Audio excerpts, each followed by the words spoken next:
పరిశుద్ధ బలలో పాలు పొందక మునుపు మనము లేఖనములలో నుండి ఒక చిన్న మాట చదువుకుని దాన్ని ధ్యానించి ఈ పరిశుద్ధ బలలో చేతులు వేద్దాం. ప్రకటన గ్రంథము 3వ అధ్యాయం. ప్రకటన గ్రంథము 3వ అధ్యాయం 8వ వచనాన్ని మనము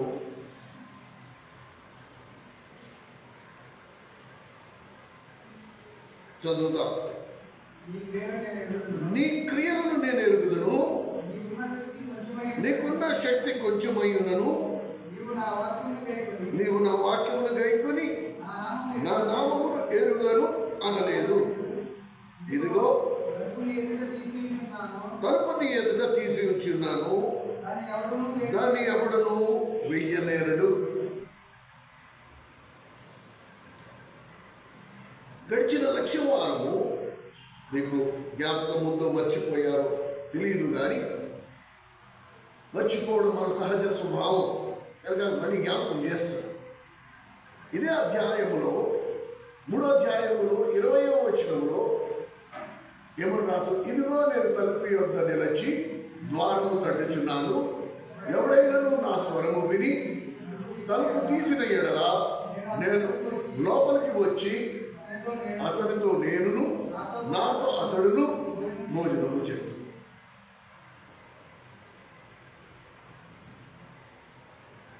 కనుక మనం గమనిస్తే ఒక పక్క జీవం కలిగిన దేవుడు తలుపు తట్టేవాడిగా ఉన్నాడు.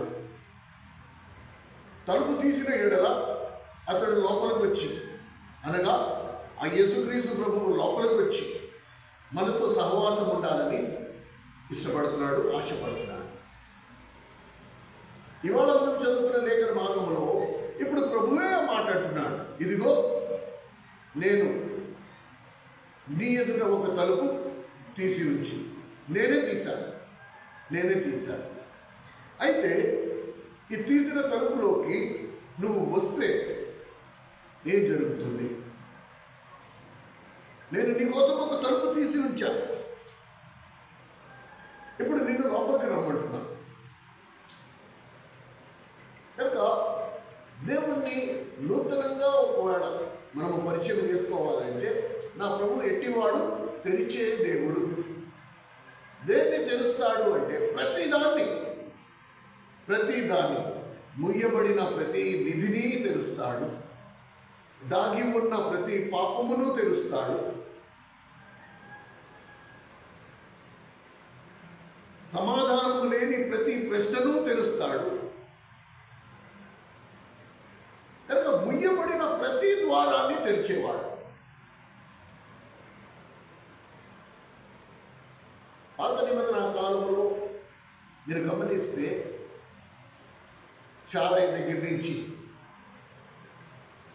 అనేక స్త్రీల యొక్క గర్భాలు ముయ్యబడి ఉండేవి.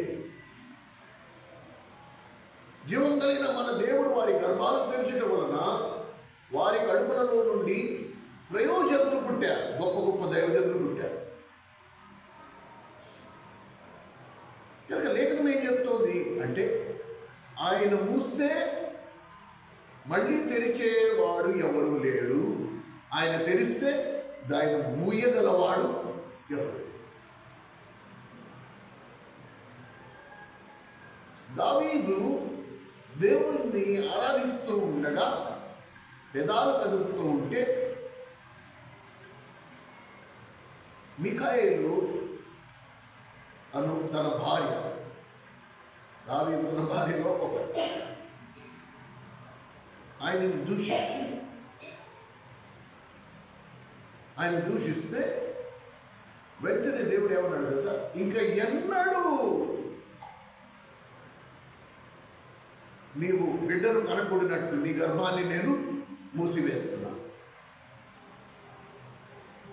కనుక మనం ఎలాంటి దేవుణ్ణి ఆరాధించడానికి వచ్చాము, ఎలాంటి దేవుణ్ణి మనం సేవిస్తున్నాము, ఎలాంటి దేవుణ్ణి మనం కలిగి ఉన్నాము అంటే ఆయన కనుక ద్వారం మూసాడా మళ్ళీ ఆ ద్వారం ఎవరు తెరవలేదు, ఆయన కనుక ద్వారం తెరిచాడా ఆ ద్వారం మళ్ళీ ఎవరు ముయ్యలేదు.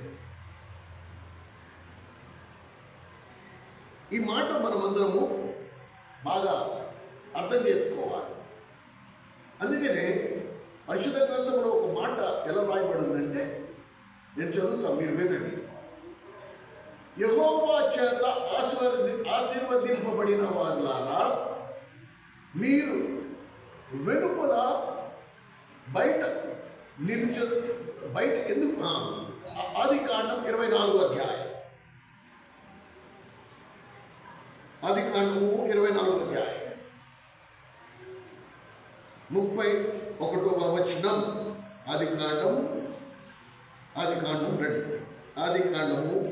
24వ అధ్యాయం 31.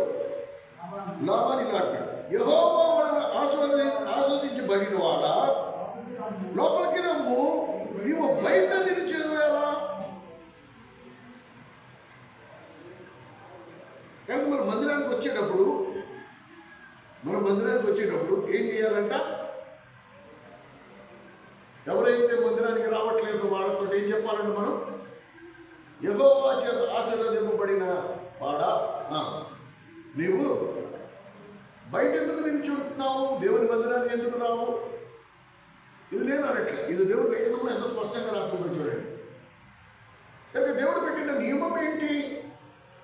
దేవుని చేత రక్షింపబడిన వారు, ఆయన పరిశుద్ధ రక్తంలో కడగబడిన వారు, దేవుని ప్రజలుగా గుర్తింపు పొందిన వారు, పరిశుద్ధాత్మ చేత ముద్రించబడిన వారు, మీరు ఎక్కడ ఉండాలంట? దేవుని మందిరంలో ఉండాలి, బయట కాదు. కానీ ప్రభు అక్కడ సమీపిస్తున్న కొలది అనేకుల ప్రేమలు చల్లారిపోయాయి. దేవుని మందిరానికి రావడం కూడా ఒక వ్యాపారం కింద మారిపోయింది. ఇవాళ ఖాళీగా ఉన్నాం కాబట్టి దేవుని మందిరానికి వెళ్ళాలా? పనుంటే వెళ్ళక్కర్లా,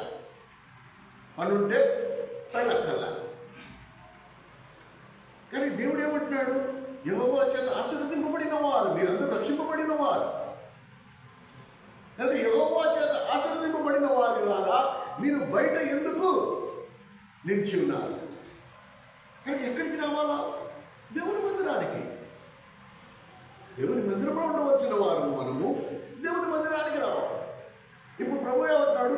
ఇదిగో నీ ఎదుట నేను ఒక తలుపు తీసి ఉంచాడు. దేవుడే ఆ తలుపు తీశాడు. నీకు ఎక్కడికి వెళ్ళాలో తెలియక, నీ సమస్యకు సమాధానం ఎక్కడ దొరుకుతుందో తెలియక, నువ్వు లోకంలో తిరుగులాడుతున్న నీ దుస్థితిని చూసి దేవుడే నీ ఎదుట ఒక ద్వారం తెరిచి ఉన్నాడు. ఆ ద్వారం లోపలికి నన్ను రమ్మంటున్నాడు. ఫిలదెల్ఫియా సంఘానికి రాస్తూ ప్రభు ఈ మాట అన్నాడు, నేను నీ క్రియలను ఎరుగుదును. నేను నీ క్రియలన్నింటినీ ఎరుగుదును, నువ్వు చేసినవన్నీ నేను ఎరుగుదును. ఎందుకంటే దాచుకోవాల్సిన అవసరం లేదు. ఏమండి, ఇంట్లో ఎందుకమ్మా మందిరానికి వచ్చి కూర్చుంటే 4 మాటలు వినొచ్చు కదా అని ఫోన్ చేసి ప్రేమపూర్వకంగా రమ్మంటే, ఈ అజ్ఞాన స్థితిలో ఉన్న వాళ్ళు ఏమంటున్నారు కదా, నలుగురు ఏమనుకుంటారో, అసలు నిజమైన జీవం ఎక్కడుందో తెలియక నిర్జీవాన్నే ప్రేమించి చీకట్లో ఉండడానికి ఇష్టపడుతున్నారు, కానీ వెలుగులోకి రావడానికి ఇష్టపడతారు. ఎందుకు ఇష్టపడలేదంటే నలుగురు ఏమనుకుంటారు. ఆశ్చర్యం కదా. మనం కూడా ఒకప్పుడు అలాగే ఉంటుంది.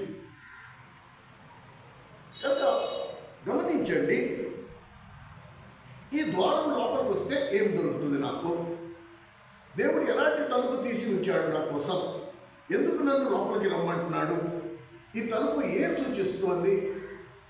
నేను దేనికి నా అర్థం లోపలికి వెళ్ళాలి? బయట ఉంటే నాకు నష్టం ఏంటి అని గమనిస్తే, మొట్టమొదటి మాట మనం చూద్దాం. యోహాను సువార్త 10వ అధ్యాయం. యోహాను సువార్త 10వ అధ్యాయం.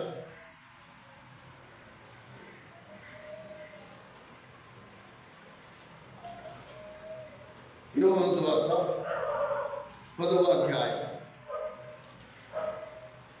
చూడండి, 9వ వచనం. యోహాను సువార్త 10వ అధ్యాయం 9వ వచనం. నేనే ద్వారమును, నా ద్వారా ఎవడైనా లోపలికి ప్రవేశించిన ఎడల వాడు రక్షింపబడిన వాడై అబ్బా. కనుక ప్రభువులో మనకేముంది? స్వేచ్ఛ. ప్రభువు తెరిచిన ద్వారము లోపలికి నువ్వు ప్రవేశించిన ఎడల నీకేం జరుగుతుంది? ఫస్ట్ రక్షణ. దేని నుండి? అన్నిటి నుండి నాకు రక్షణ దొరుకుతుంది. ఎందుకంటే నా ప్రభు ఎవరు? తన ప్రజలను వారి పాపము నుండి ఆయనే రక్షించను కనుక ఆయన చేశాడు. నా పాపము నుండి నేను రక్షింపబడాలి అనుకుంటే నేను ఎక్కడ ఉండాలి? లోపలికి వెళ్ళాలి. నా ప్రభు నన్ను పిలుస్తున్న చోటుకి వెళ్ళాలి. నా ప్రభు నా కొరకు తీసి ఉంచిన తలుపుల లోపలికి ప్రవేశించాలి. అక్కడ మాత్రమే నాకు రక్షణ దొరుకుతుంది, ఇంకెక్కడ నాకు దొరకదు. ఇది చాలా స్పష్టం. కనుక ఇది ఏ ద్వారము? దీనికి ఏ పేరు పెడదాం మనము? ఇది రక్షణ ద్వారం. ఇది రక్షణ ద్వారం. లోపలికి వచ్చిన వాడు రక్షింపబడతాడు, బయట ఉండిపోయిన వాడు భక్షింపబడతాడు. ఎవడు వాడిని భక్షించేది? బయట ఎవడున్నాడు? ఎవరున్నారు భక్షించడం? భక్షించడం అంటే మింగివేయడం, భక్షించడం అంటే పూర్తిగా నిర్మూలన చేసేయడం, భక్షించడం అంటే నాశనము చేసేయడం. లోపలికి వస్తే నువ్వు రక్షింపబడతావు. ఎందుకంటే లోపల ఎవరున్నారు? రక్షకుడు ఉన్నారు. లోపలికి రాకపోతే భక్షింపబడతావు. ఎందుకు? బయట ఎవరున్నారు? భక్షకుడు ఉన్నాడు. ఎవడో భక్షకుడు? నేను ఎవరిని విరుగుదమా అని గర్జించే సింహం వలె అపవాది పెరుగుతాడు. కనుక ఈ బయట ఉన్న వాడి సంగతి కొంచెం ఆలోచన చేయాలి. యేసుక్రీస్తు ప్రభువు తన్ను తాను కాపరిగా పరిచయం ఇచ్చాడు. తను వెంబడించే వారిని గొర్రెలతో పోల్చాడు. కొంచెం ఇబ్బందికరంగానే ఉంటుంది. అన్యులు ముఖ్యంగా మనం వాళ్ళ మధ్యలోకి వెళ్ళినప్పుడు వాళ్ళు హేళన చేస్తారు. అరే మీరు అందరూ గొర్రెలట్ట కదా, అంటే మీ దేవుడు మిమ్మల్ని మనుషులుగా చూడా అని రకరకాలుగా మనల్ని కించపరిచేవారిగా, హేళన చేసేవారిగా కూడా ఉండొచ్చు. కానీ వాస్తవంగా మనం గొర్రెలమే. వాస్తవంగా మనం అందరం గొర్రెలమే. మరి దేవుడితో పోల్చాలి, ఆవులతో కుక్కలతో పోల్చాలా? ఎందుకంటే గొర్రెకున్న స్వభావం ఏంటి తెలుసా? అందరికంటే ముందర ఉన్న గొర్రె ఏది చేస్తుందో మిగతా మందలో ఉన్న గొర్రెలన్నీ అవే చేస్తాయి. ఒక గొర్రెకు పచ్చగడ్డి చూపించి నువ్వు ఇలా గుండ్రంగా తిరిగేవనుకో, ఇలా గుండ్రంగా తిరిగి ఆఖరి గొర్రె వరకు వచ్చి నువ్వు పక్కకి తప్పుకున్నావు అనుకో, ఈ గొర్రెల మందంతా చుట్టూగా తిరుగుతూనే ఉంటాయి. అక్కడ గడ్డి ఉంటుంది, ఏముండదు, ఊరికే అవన్నీ తిరుగుతూనే ఉంటాయి. మళ్ళీ కాపర్ వచ్చి మధ్యలో ఆపేంత వరకు. అర్థమవుతున్నా? అడు బండి మీద వెళ్తా ఉంటే పక్క నుంచి ఎవడో హార్న్ కొట్టాడని ఇలా చూడగానే వాడు మెడ పట్టేసింది. వాడు బండి ఆపేసాడు. ఇక మెడ కిందగా రవ్వట్లేదు. బండి ఆపేసి అలా ఉండిపోయాడు. బండి పక్కన అలా నిల్చుండిపోయాడు. వెనకాల నుంచి లారీలు, బస్సులు వస్తున్నాయి. ఆ బస్సులన్నీ ఆగిపోయాయి. కనుక చూసి డ్రైవర్ దిగి వచ్చి ఏమైందంటే ఇలా అంటున్నాడు. ఇలా చూసుకుంటే ఇలా అంటున్నాడు. ఇలాగానే ఆ డ్రైవర్ కూడా ఇలా పైకి చూడడం మొదలెట్టాడు. హెల్పర్ వచ్చాడు. ఏమైందో అంటాడు. డ్రైవర్ని అడిగితే డ్రైవర్ పడుతున్నాడు. ఇలా అంటాడు. వాడు పైకి చూస్తున్నాడు. ఈ బస్సులో ఉన్న 50 మంది వాళ్ళు అందరూ దిగి వచ్చారు. వాళ్ళందరూ పైకి చూస్తున్నారు. ఆ వెనకాల 2 బస్సులు వచ్చాయి, లారీలు వచ్చాయి. వాళ్ళందరూ దిగి వచ్చి అందరూ పైకి చూస్తున్నారు. ఇందులో గుర్రం వాడు ఒకడు దిగి అన్నాడు, ఏం చూస్తున్నారా అంటే, ఏమో నా ముందర ఉన్నవాడు ఏదో చూస్తున్నాడు, అందుకే నేను కూడా చూస్తున్నాడు. ఏమో కనపడిందా అంటే ఏం కనపడ్డా. ఇలా అడిగి ముందుకు వచ్చి అందరికంటే ముందర నిలబడిన వాడి ఏం చూస్తున్నారా అంటే, ఏం చూడటండి బాబు, 45 నిమిషాలు అయిపోయింది, మెడ పట్టేసి తిరగదు అటు తిరగదు అంటే, మరి అదే నేను వెనకాల కూడా ఎందుకు చూస్తున్నాడంటే, మనం అడిగానంటే ఎవరైనా నీకు బుద్ధి బుర్ర ఉందా లేదా, ఆడేంటో ఆడు మెడ పట్టేసి ఆడ పడితే నువ్వు కూడా అలా పైకి చూడటం ఏంటంటే, నేను అడిగానండి వాడు ఇలా ఇలా సైన్ చేశాడు అంటే, వాడు ఇలా ఎందుకు సైన్ చేశాడంటే, నా మెడ తిరగట్లేదు, నా ముందుకు రారా బాబు, నేను కనుక మనుషులు ఎలాంటి వాడు అంటే గొర్రె స్వభావం గల వారు అన్నాడు. ఒకడు ఏం చేస్తాడు, మిగతా వాళ్ళందరూ అదే చేస్తారు. ఎందుకు చేస్తాడు నా కూడా అడగడు. ఇవాడు మందిరానికి రావట్లేదా అంటే, నేను అర్జెంట్ పడుతున్నాడు, ఇక నేను కూడా వెళ్ళకపోవడానికి కారణం ఏముండదండి, నువ్వు వెళ్ళట్లే కాబట్టి నేను కూడా వెళ్ళను. ఇది గొర్రెల స్వభావం అన్నాడు. అందుకని పరిశుద్ధ దేవుడు గొర్రెలతో పోల్చాడు. తాను కాపరి అయి ఉన్నాడు. అయితే ఇక్కడ మనము ఒక విషయాన్ని గమనించాలి. ఈ బయట ఉన్నవాడు ఎవరు నుంచున్నారు బయట, ఎవరి భక్షకుడు, ఏం చేస్తాడు? కనుక బయట ఉన్నవాడి లక్షణాల గురించి మనం జ్ఞాపకం చేసుకుందాం. ఇంతవరకు ఎంతగా నువ్వు నేను నష్టపోయామో ఈ లేఖనపు వెలుగులో నేను దాన్ని గమనించాను. అదే యోహాను సువార్త 10వ అధ్యాయంలో మొదటి వచనాన్ని గమనించగలరు. యోహాను సువార్త 10వ అధ్యాయం మొదటి వచనం.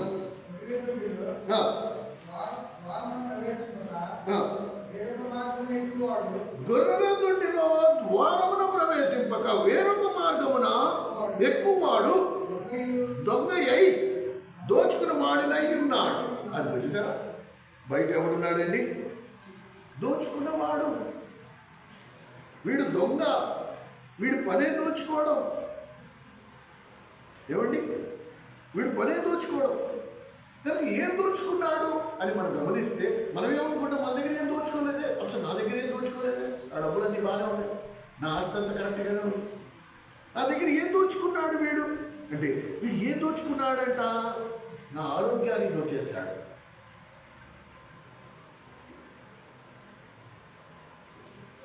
నా ఆరోగ్యాన్ని దోచేశాడు, నా అనురాగాన్ని దోచేశాడు, నా ఆప్యాయతను దోచేశాడు. అంతేనా అంటే, అంతేకాదు, నా సమాధానాన్ని దోచేశాడు. ఈరోజు నా ఇంట్లో సమాధానం లేదు. ఇంతకు ముందు ఉన్న అనురాగాలు ఇప్పుడు లేవు, ఇంతకు ముందు ఉన్న ఆప్యాయత ఇప్పుడు లేదు. అంతేనా అంటే, నా ఆరోగ్యాన్ని దోచేశాడు. ఇంతకుముందు నేను ఎంతో ఆరోగ్యంగా ఉండేవాడిని, ఇప్పుడు తరచుగా అనారోగ్యాల పాలైపోతున్నాను. ఏదో ఒక వ్యాధి నన్ను నటిస్తూనే ఉంది, నన్ను వెంబడిస్తూనే ఉంది, నన్ను తినేస్తూనే ఉంది, ఆ వ్యాధి నన్ను కృంగతీస్తూనే ఉంది. ఓ ప్రేమ సోదరుడా, సోదరి, ఇవన్నీ ఎందుకు అంటే, ఏ ద్వారము గుండా నువ్వు ప్రవేశించి రక్షింపబడి ఏ రక్షణలో నువ్వు నిలిచి ఉండవలసిన వాడివై ఉన్నావో, నిలిచి ఉండవలసిన దానివై ఉన్నావో, అది కాదనుకుని నువ్వు వెలుగులో నిలిచుట వలన వాడు మెల్లిమెల్లిగా నీకు తెలియకుండానే నువ్వేమనుకుంటున్నావు? కందిపప్పు పడదు కదండి, నేను కందిపప్పు బాగా ఎక్కువ తినటం వల్ల గ్యాస్ నొప్పి వచ్చేసి కాదు కాదు. ఈ కందిపప్పు నువ్వు మొదటిసారి తింటున్నావా? అదే చిన్నప్పటి నుంచి తింటూ వచ్చావు కదా, ఇప్పుడేంటి కావాలి? కనుక వీడు ఏమేమి దోచేశాడు అంటే, ఇలా మెల్లిగా మెల్లిగా మెల్లిమెల్లిగా అన్నీ దోచేసుకుని చిట్టు చివరికి నా జీవితాన్నే దోచేశాడు వీడు. ఈరోజు రక్షణ ఎక్కడ దొరుకుతుందో కూడా నాకు తెలియని పరిస్థితులకు నేను దిగజారిపోయాను. అయినా సరే కళ్ళు తెరవబడట్లే, చాలా మందికి కళ్ళు ఇంకా తెరవబడట్లే. ఇంకా ఏదో పొడి చేస్తా, ఇంకా ఏదో సాధించేస్తా, ఇంకా ఏదో చేస్తా. ఎంతవరకు నష్టపోయింది నీకు అర్థమే కావట్లే.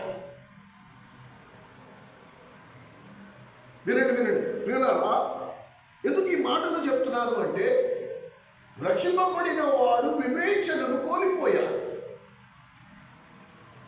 రక్షింపబడిన వాడు వివేచనను పూర్తిగా కోల్పోయాడు. ఇప్పుడు వివేచించలేని స్థితిలో ఉన్నాడు, గ్రహించలేని స్థితిలో ఉన్నాడు, దేవుని మందిరంలో వాక్యం అర్థం కాని స్థితిలో ఉన్నాడు.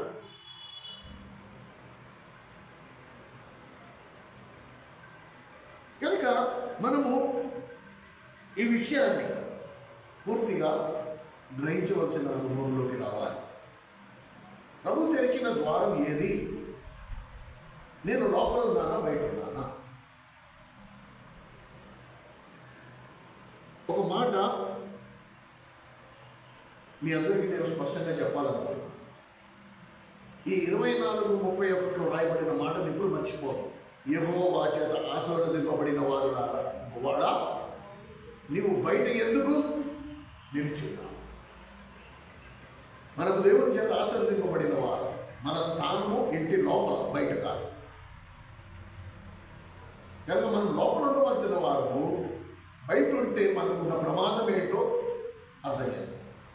వాడు అన్యుల జోలికి ఏమాత్రము వెళ్ళడు. వాడు ఎవరి జోలికి వస్తాడు? రక్షింపబడిన వారి జోలికి, ఆశీర్వదింపబడిన వారి జోలికి, యెహోవా చేత ఆశీర్వదింపబడిన వారి జోలికి మాత్రమే వస్తాడు. వారి దగ్గర మాత్రమే దొంగలిస్తాడు. అన్యుల దగ్గరికి వెళ్ళేవాడు అన్యుల దగ్గర అసలు వెళ్ళాల్సిన అవసరమే లేదు. అందుకని రక్షింపబడిన వాడు తప్పిపోతే వాడి కడపటి స్థితి మొదటి స్థితి కంటే ఇంకా భయంకరంగా ఉంటుందని లేఖనం హెచ్చరిస్తావు. నువ్వు దేవుని దగ్గరికి వచ్చి ఆశీర్వదింపబడి దేవుని ఆశీర్వాదాలు రుచి చూచి మళ్ళీ లోకంలోకి వెళ్తే నీ కడపటి స్థితి మొదటి స్థితి కంటే ఘోరం. రండి, ఈ బయట ఉన్న వాడి సంగతి ఇంకా ఏంటో చూద్దాం.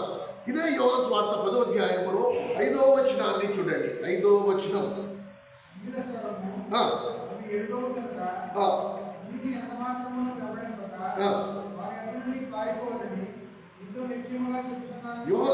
యోహాను సువార్త 10వ అధ్యాయం 5వ వచనం.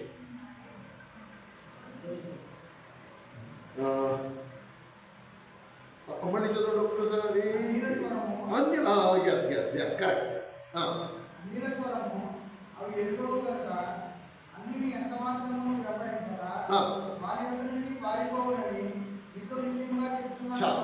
అన్యుల స్వరం,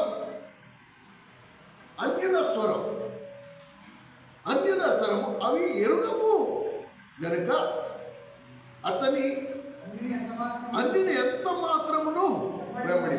ఈ అన్యులు ఎవరు? అన్యులు ఎవరి అన్యులు అని మనం గమనిస్తే వీరు ఎవరంటే దుర్బోధకులు. అన్యులు ఎవరితో పోల్చాడంటే వీరు దుర్బోధకులు. వీరితో సహవాసము వీరు నిన్ను ఎక్కడికి తీసుకొస్తారు తెలుసా? దేవుడు లేడు, దేవుడు లేడు అని మూర్ఖుడు.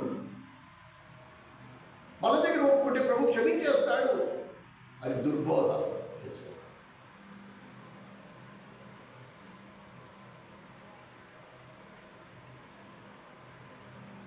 నిజమైన దాసుడు విశ్వాసిని దేవునితో అనుసంధానము చేసే పరిచర్య చేస్తా.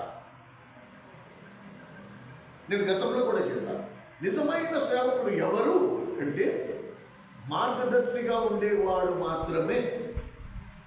నిన్ను దేవుని యొద్దకు చేర్చే మార్గాన్ని చూపించేవాడు మాత్రమే, దేవుణ్ణి నిన్ను అనుసంధానము చేసేవాడు మాత్రమే.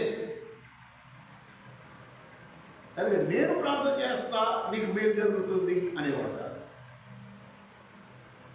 నిన్ను నేరుగా దేవునితో కలిపితే దేవుడు నువ్వు చక్కగా ఒకరితో ఒకరు సంభాషించుకుంటూ, ఒకరితో ఒకరు మాట్లాడుకుంటూ, ఒకరితో ఒకరు సహవాసంలో ఉంటూ దేవుని మేలును డైరెక్ట్గా పొందొచ్చు కదా. నీకు మధ్యవర్తి అవసరమే లేదు. భార్యాభర్తలు కాపురం చేసుకోవాలంటే మధ్యలో కూడా వచ్చి పట్టంగా చెప్పక్కలే ఎలా చేసుకోవాలో ఏం చేసుకోవాలో అవసరం లేదు.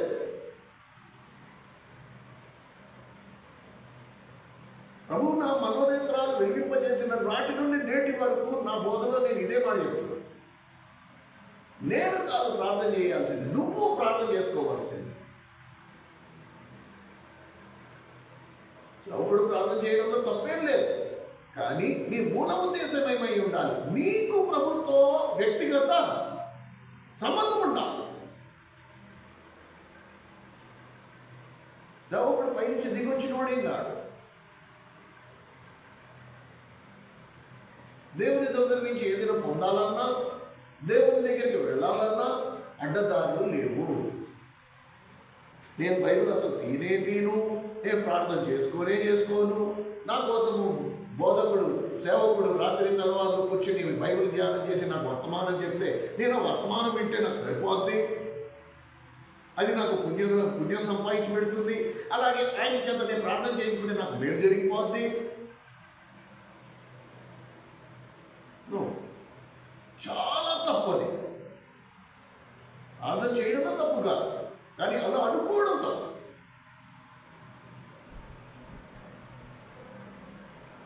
నా వ్యక్తిగత అనుభవం చెప్తా. ఎప్పుడైతే నేను ఇలా ప్రార్థన చేశానో ప్రభు అన్నాడు, వాళ్ళకి నోరు లేదా? నీ పక్షమును నేను విజ్ఞాపన చేయడం వేరు, నీ పక్షమును నేను అడగడం వేరు. నీ ఎదుగుదల కొరకు నేను విజ్ఞాపన చేయొచ్చు. ప్రభా, అందరినీ నీ ఆత్మతో నింపు, అందరూ వారి మనోనేత్రాలు వెలిగింపచ్చే వారు నీ లేఖనాలు, ఇలా నేను ప్రార్థన చేయొచ్చు. కానీ నీ పాపాలు నేను ఒప్పుకుని నీ పాపక్షేమం కొరకు నేను ప్రార్థన చేసి, వ్యక్తిగతం దేవుడు ఏం కోరుకుంటాడు? ప్రతి ఒక్క బిడ్డ తన దగ్గర వ్యక్తిగతంగా రావాలి. ఇది చాలా అవసరం, ఇది చాలా అవసరం. కానీ దుర్బోధ, ఈ అన్యుల మాటలు వినద్దు. ఆ మాట మళ్ళీ చదువుదాం, 5వ వచనం.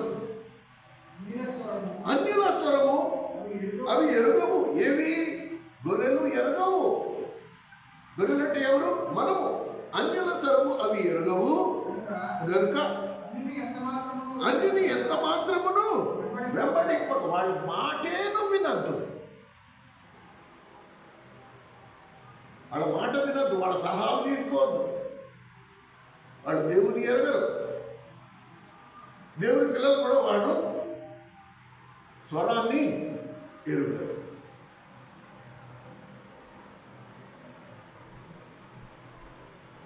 కనుక మనం ఎవరితో సహవాసం చేస్తున్నామో, ఎవరి సలహాలు తీసుకుంటున్నామో, ఎవరి సలహా మేరకు మనం నడుచుకుంటున్నామో అది ఒకసారి చూసుకుంటే మనం బయట ఉన్నామో లోపల ఉన్నామో తెలుసు. లోపల ఉంటే కాపరి స్వరం వింటాం, బయట ఉంటే ఇక్కడ ఉన్నారా ఏమో, ఇక్కడ ఉన్నారా, వింటున్నారా? లోపల ఉంటే కాపరి స్వరం వింటాం, బయట ఉంటే అన్యుని స్వరం వింటాం. వాళ్ళ సలహా, వాళ్ళ బోధలు, వాళ్ళ మాటలు కమ్మగా ఉంటాయండి, చాలా కమ్మగా ఉంటాయి. దేవుని వాక్యం కంటే, దేవుని లేఖనాల కంటే, దేవుని బోధ కంటే వాళ్ళ మాటలు చాలా కమ్మగా ఉంటాయి. వినడానికి చాలా ఇష్టంగా ఉంటాయి. ఎన్ని గంటలు అయిపోతాయి మనకు తెలియదు కూడా తెలియదు, కాలక్షేపం అయిపోతూ ఉంటుంది. కనుక బయట ఎవరెవరు ఉన్నారో మీరు చూడండి. బహుశా ఇన్ని రోజులు మీకు తెలియదేమో వీళ్ళందరూ ఉన్నారని. కనుక బయట దొంగున్నాడు, బయట అన్యుడున్నాడు. రండి ఇంకో సంగతి చూద్దాం. 12వ వచనం, యోహాను సువార్త 10వ అధ్యాయం 12వ వచనం. జీతగాడు గొర్రెలు కాపురి కాడు గనక గొర్రెలు తోడేలు వచ్చుట చూచి గొర్రెలను విడిచిపెట్టి పారిపోవును. తోడేలు ఆ గొర్రెలను బట్టి చెదరు. కనుక జీతగాడు అంటే ఎవరు? జీతగాడంటే ఎవరండి? టెంపరీ, తాత్కాలికంగా, పిలుపు లేకుండా వచ్చినవాడు, సమర్పణ లేని సేవకుడు, తను తాను సమర్పించుకోవడని సేవకుడు. ఇప్పుడు జీతగాడంటే ఎప్పుడైతే నిజంగా ఉపద్రవం వస్తుందో, ఎప్పుడైతే తోడేళ్లు వస్తాయో, తన ప్రాణమును కాపాడుకోవడానికి తనకి అప్పగింపబడిన గొర్రెలను విడిచిపెట్టి ఏం చేస్తాడంట? పారిపోతాడు. కనుక బయట నీకు జీతగాళ్ళు చాలా మంది ఉంటారు. కొన్ని సంఘాలు ఉన్నాయి, ఆ సంఘాల్లో వారికి సేవకుడు వద్దు, దానికి ఒక జీతగాడిని పెట్టుకుంటారు. ఆ జీతగాడు ఎలాంటి వాడు అయి ఉండాలంట? ఇక ఆరాధన వర్తమానం 15 నిమిషాలు, బలవర్తమానం 10 నిమిషాలు. ఇవాళ మా మందిరంలో పుట్టినరోజు ఉంది, కానీ ఇంతవరకు ముగించేయాలంటే వాళ్ళందరూ ముగించేయాల్సింది అంతే. వాడికి ప్రతిరోజు, ప్రతి ఆదివారం, ప్రతి మీటింగ్లో చెప్పబడుతుంది, ఇన్ని నిమిషాలు ఈ వాక్యం చెప్పాలి, ఇన్ని నిమిషాలు ఈ వాక్యం చెప్పాలి. వాడు దాంతో ఫాలో అయిపోతూ ఉంటాడు. ఆత్మచేత నడిపించబడ్డం, సంపూర్ణ సమర్పణ కలిగి ఉండడం, దేవుని ఆత్మచేత బోధ చేయడం, ఆత్మ వివేచన కలిగి ఉండడం, వీటితో అసలు సంబంధమే ఉండదు. వాడుకున్న జ్ఞానాన్ని బట్టి ఏ బైబిల్ కాలేజీలోనో 1 సంవత్సరం కోర్సు చేసి 4 వాక్యాలు నేర్చుకుని నీకు ఎలా కావాలంటే అలా. ఈరోజు కొంతమంది నువ్వు పొగుడుతో చెప్పాలి, వాడు పొగుడుతో చెప్పేస్తాడు. ఈరోజు కొంతమంది నువ్వు గద్దించాలి, ఇగో వీడిని మాత్రం ఏకి పడేయాలి, వాడు ఏకి పడేస్తాడు. వాడికి అసలు ఏం సంబంధం ఉండదు. వాడుకున్న నాలెడ్జ్ని బట్టి, వాడుకున్న జ్ఞానాన్ని బట్టి ఈ సంఘంలో ఉండే పెద్దలు మెనూ రాసిస్తారు. ఇగో సోమవారం ఇలాగా, మంగళవారం ఇలాగా, ఇక బుధవారం వీడిని ఎక్కేయాలి, ఇక శుక్రవారం వీడిని కనపరచాలి, వీడికి ఇలా అంతే. వాడు దాని ప్రకారంగా వాడి ఇంట్లో కూర్చొని సిద్ధపడిపోతాడు. నిమిషాలతో సహా. నువ్వు 15 నిమిషాలు అంటే 15 నిమిషాలు, అరగంట అంటే అరగంట. వీళ్ళందరూ జీతకారు. వీళ్ళకి గొర్రెలతో ఏమాత్రం సంబంధం ఉండదు. గొర్రెలు వింటున్నాయా, వినట్లేదా, నిద్రపోతున్నాయా, ఎదుగుతున్నారా, ఎదగట్లేదా, ఏమాత్రం సంబంధం. కానీ బయట జీతకారులు చాలా మంది ఉంటారు. అమ్మ దేవుని వాక్యం ఏం భోజనం ఏం చెప్పాడు, ఇవాళ హృదయం కదిలిపోయింది, ఇవాళ అయ్యి బాబాయ్ అనుకుంటే చూడండి, ఎక్కడో హైదరాబాద్లో ఉంటారు, ఇక్కడ తెర మీద బొమ్మ చూపిస్తారు. గొర్రెలు కూడా వాళ్ళకి నచ్చిన వాళ్ళకి ఇష్టం. ఈ రాత్రి దేవుడు నిన్ను లక్షాధికారి చేయబోతున్నాడు. ఆ మాటలు ఎంత కమ్మగా ఉంటాయి వినడానికి.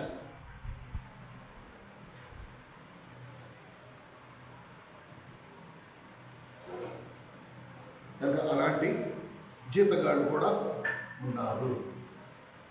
రోమీయులకు రాసిన పత్రిక 5వ అధ్యాయం చూడండి. ఈయన ఎలాంటి వాడంట? రోమీయులకు రాసిన పత్రిక 5వ అధ్యాయం మొదటి 2 వచనాలు. రోమా 5 మొదటి 2 వచనాలు. రోమీయులకు రాసిన పత్రిక 5వ అధ్యాయం మొదటి 2 వచనాలు. కాబట్టి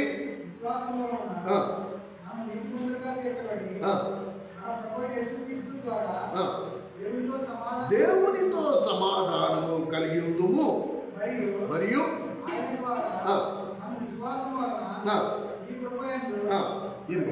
ఈ కృపయందు ప్రవేశము ద్వారా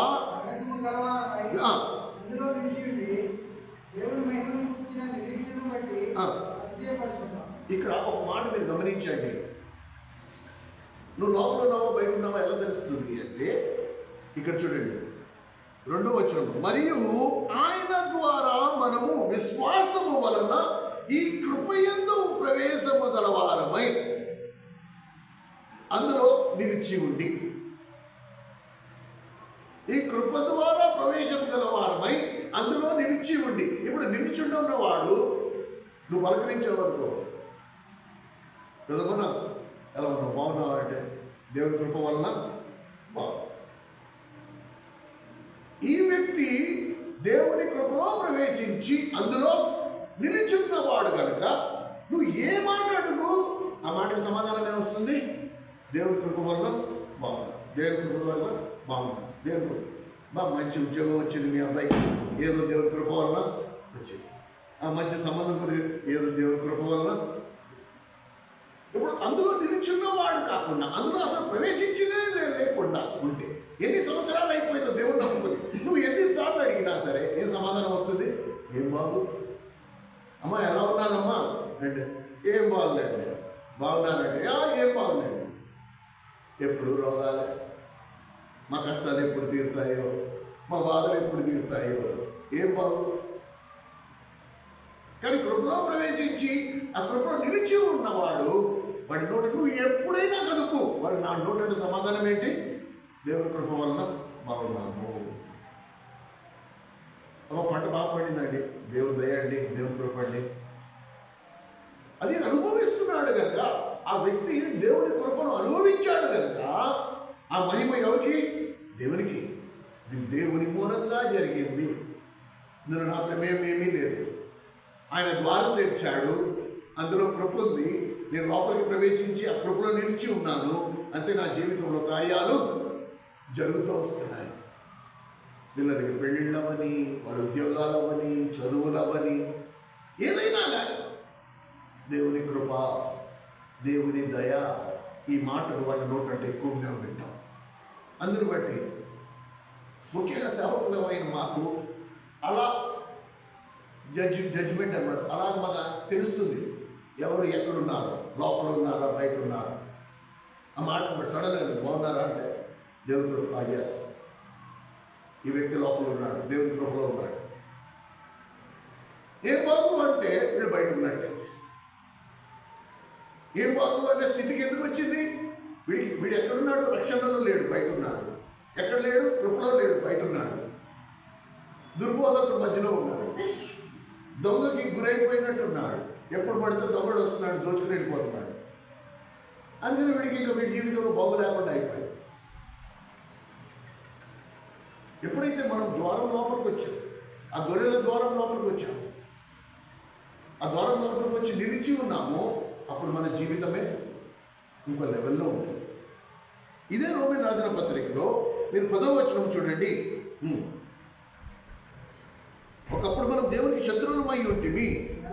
5:10 ఎలాగనగా శత్రువులమై ఉండగా ఆయన కుమారుడి మరణం ద్వారా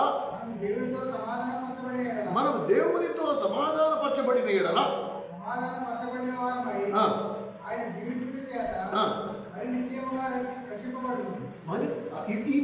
ఈ మాట జాగ్రత్తగా గమనించండి. ఒకవేళ మనము దేవునితో సమాధానపరచబడిన వారమైతే మనం దేవుని సంబంధమై ఉన్నాం, అవునా కదా? ఒకప్పుడు మనం దేవునికి శత్రువులం. జాగ్రత్తగా వినండి. రోమన్ రాసిన పత్రిక 5వ అధ్యాయం 10వ వచనాన్ని మనం చదివాం. ఎలాగనగా శత్రువులమై ఉండగా, ఒకప్పుడు మన శత్రువులం, దేవునితో మనకి సమాధానం లేదు. అలాంటిది యేసుక్రీస్తు ప్రభు ద్వారం తెరిచి ఇప్పుడు లోపలికి రమ్మంటున్నాడు.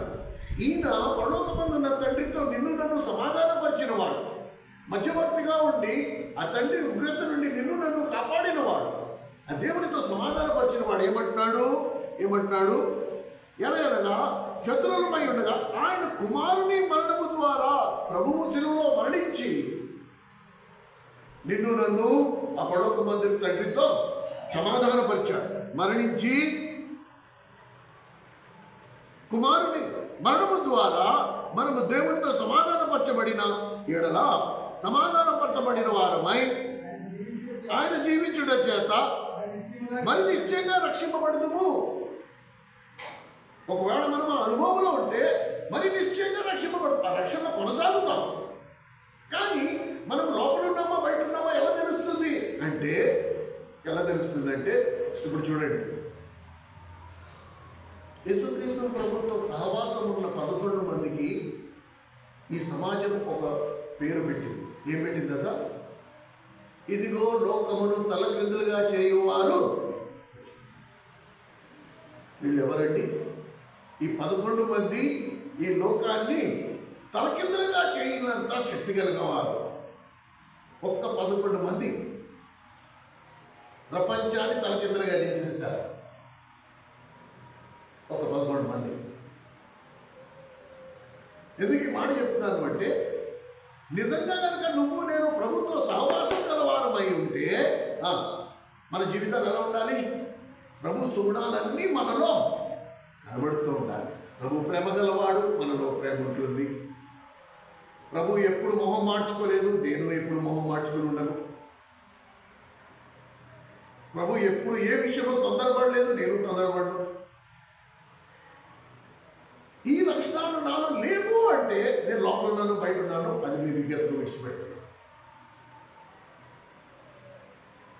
ప్రభువుతో సహవాసము చేస్తే ప్రభు సుగుణాలు మనలో ఉంటాయి. లేవు అంటే మనం ప్రభుత్వ సమాధానం పరచబడలేదు, మన ప్రభుకు శత్రువులమే. మనం మందిరానికి వస్తూ ఉండొచ్చు. ఈరోజు ఎప్పుడు మీరు చూడండి, మీరు యూట్యూబ్లోకి వెళ్తే అన్నీ తేటగా, ప్రతి వీడియో తేటగా అప్లోడ్ అవుతూ ఉంది. ఏది మనకు లేదు.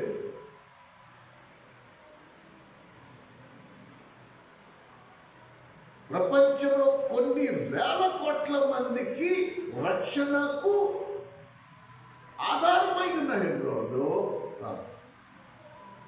ఎలా కొట్లాడుతున్నారండి? వాళ్ళందరూ రక్షింపబడిన వారే. వారి లేదు, ఒకళ్ళు దీర్ఘశాంతం లేదు, ఒకళ్ళు ఓర్పు లేదు, ఒకళ్ళు సహనం లేదు. మనం ఏం చేస్తున్నామో కూడా తెలియని వివేచన కోల్పోయిన భ్రష్ట మనసు గలవారైపోయారు. ఎక్కడ చూసిన ఆధిపత్యం. ఏం చేస్తావు అక్కడ? దేవుడే లేకపోతే ఏం చేస్తావు? ఏం చేస్తావు? కనుక లోపల ఉన్నామా బయట ఉన్నామా ఎలా తెలుస్తుంది అంటే క్రీస్తు లక్షణాలు ఎంతవరకు నాలోకి వచ్చాయి. నేను ప్రభుత్వ సహవాసం చేస్తే ప్రభు లక్షణాలు నాకు వస్తాయి ఆటోమేటిక్గా. ఈ 12 మంది ఒకటి వదిలి యూదాయిస్కారియతు ముందు నుంచే భ్రష్టుడు, వాడు సెపరేట్ అయిపోయాడు. మిగతా 11 మంది ప్రభు లక్షణాలు కలిగి ఉన్నారు. ప్రభుత్వ సహవాసం చేసి ప్రభు శక్తిని పొందారు. బలమైన కార్యాలు చేశారు. భూమిని తలకిందలుగా చేశారు. అనేకులకు రక్షణాధారం అయిపోయారు. వాళ్ళ పరిచయం ద్వారా కొన్ని వేల కోట్ల మంది రక్షింపబడ్డారు. ప్రపంచవ్యాప్తిగా సంఘాలు కట్టారు. వాళ్ళు ఆది అపోస్తలులుగా పిలువబడ్డారు. కనుక మనం ఎక్కడున్నాం ఈరోజు? ఇదిగో మీ ఎదుట నేను ఒక తలుపు తీసి ఉంచి ఉన్నాను, అందులో ప్రవేశించిన వాడు రక్షింపబడతాడు. యెహోవా చేత ఆశీర్వదింపబడిన వాడా, నువ్వు బయట ఏల నిలిచి ఉండు. సంవత్సరాలు గతించిపోతున్నాయి, కొత్త సంవత్సరాలు వచ్చేస్తున్నాయి. మనం లోపల ఉన్నామే అనుకుంటూ బయట నిలిచి ఉన్నాం. ఎంతవరకు క్రీస్తు సుగుణాలు నేను సంపాదించుకున్నా, ఎంతవరకు నా కుటుంబంలో సమాధానం ఉంది, సంతోషం, నిజమైన రక్షణానందం ఎంతవరకు నా కుటుంబంలో ఉంది, ఎంతవరకు నా కుటుంబము నా వాడకట్లో 10 మందికి ఆశీర్వాదకరంగా ఉంది, ఎంతవరకు నేను నా సంఘానికి ఆశీర్వాదకరంగా ఉన్నా.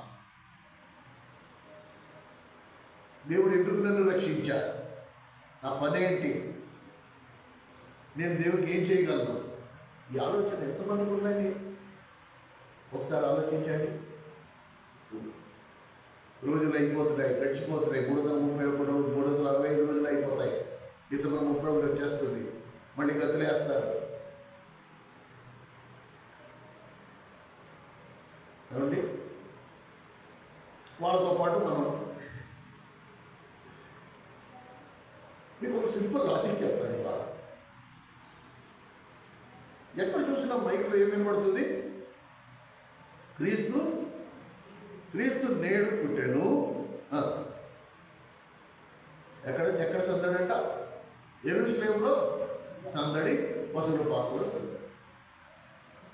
మీరు లూకాసు వార్త 2వ అధ్యాయంలో ఆ సన్నివేశాన్ని చదివితే మీకు అసలు సందడి అనే ఆలోచన కూడా రాదు.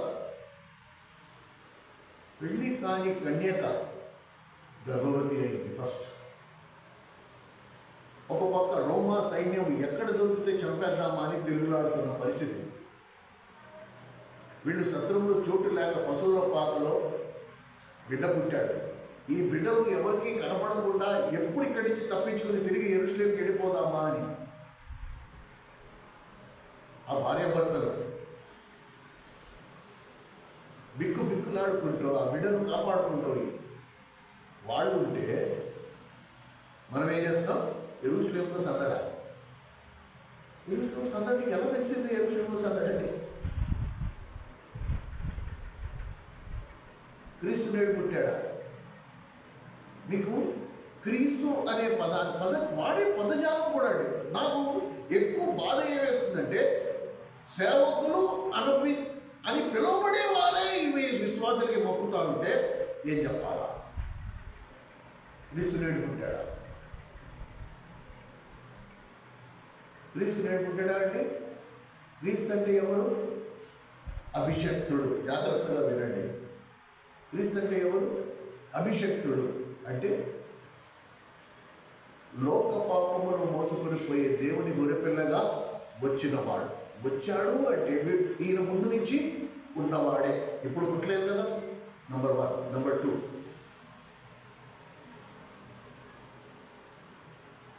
పుట్టించిన వాడు దేవుడు అవుతాడు, కానీ పుట్టినవాడు దేవుడు ఎలా అవుతాడు?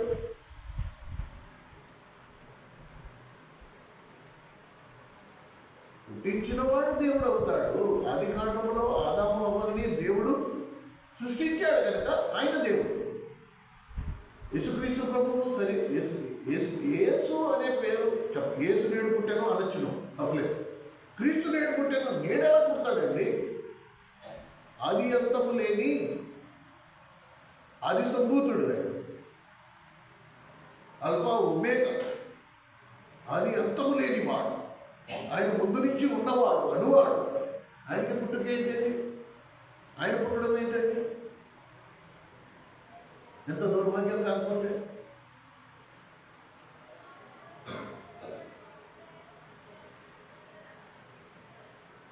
దానికి గంతులు ఏమండి? ఒక క్రిస్మస్ తాత, ఒక చొక్క, ఒక చెట్టు, ఒక కేక్ మొక్క, ఒక మాంసం మొక్క, అంటే చికెన్ కూర కూడా వండుకుంటారు కదా మరి. ఇదండి క్రిస్మస్ మొత్తం తీసుకొచ్చి ఈ 5 మొక్కల్లో అమలు చేశారు. ఇదా నిజమైన క్రిస్మస్? ఇదేనా? ఎక్కడున్నాం? అందుకని మాట అంటాడు ప్రభు, నేను మీ ఎదుట ఒక ద్వారం తెరిచి ఉంచాను. ఆ ద్వారం లోపల ఉన్నాము, బయట ఉన్నాము. ఈ సంవత్సరాంతంలో ఒకసారి జాగ్రత్తగా చూసుకో. లోపల ఉన్నవాడు రక్షణలో కొనసాగుతాడు, వాడు రక్షింపబడిన వాడు. బయట ఉన్నవాడు భక్షించబడతాడు, వాడు భ్రష్టుడైపోతాడు, వాడు క్రైస్తవుడే కాదు.